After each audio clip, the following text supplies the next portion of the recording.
So if you're watching this, you probably asked yourself, what am I? What is this? What's this for? What's this about?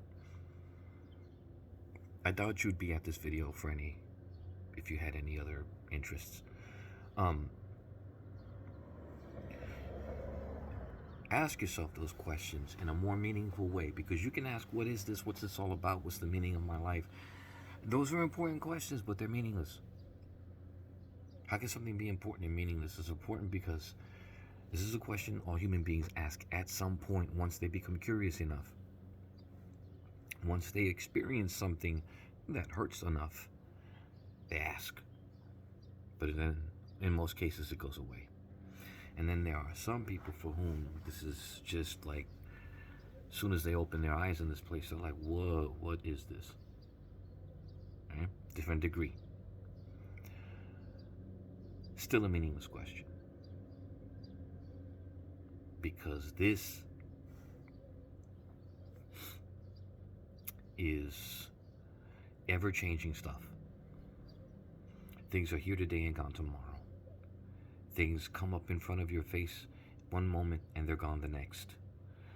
You could be prosperous one moment and poor the next. Healthy one moment and sick the next. You know, you were a child, just in terms of your ever-present now, you were a child maybe just last week. Man. And now you're 60, 70, 80 years old. Right? But you can remember like it was yesterday. Because now, you're always the same. Just the outside things change. So ask yourself, what am I? Look at yourself inside. Think about it. Chew on it in your mind. But I can guarantee you that the only things that you're going to come up with are memories. And everything is a thought. So you'll be thinking about the things that you remember that you've experienced in the past. And you're going to say that all those things you've experienced in the past, well, that's me. That's me. But is it? You're here now, watching this. Are all those memories you? Or do they belong to you? Which is completely different than being you. They're yours. You own them, if you will. They belong to you. They're not you. You are much more, much deeper. You have no limits. You're boundless, right? Everything that you can experience in your mind, everything that you can perceive in your mind, it's because it has limits. So you can hold it, look at it. Even you can encapsulate the entire universe in your mind. And the idea of multiple universes and all of these, and yet you can also encapsulate your mind.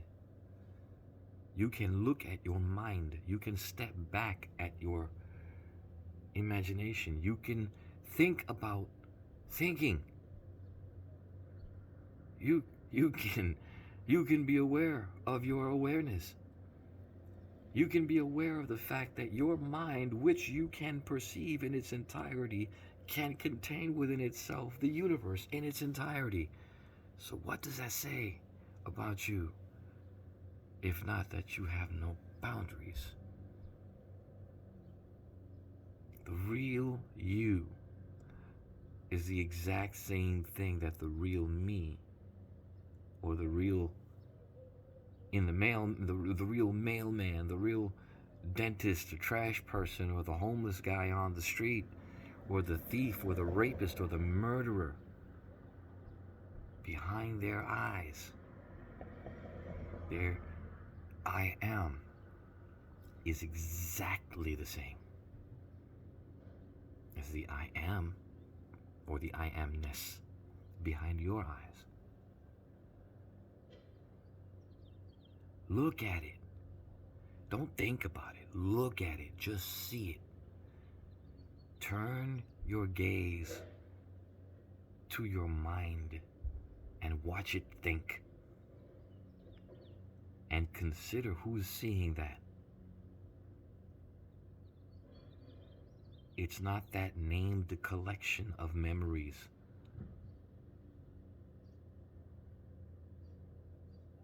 It's not the footprints left behind by the one called by a name. It just is stuff that's happening.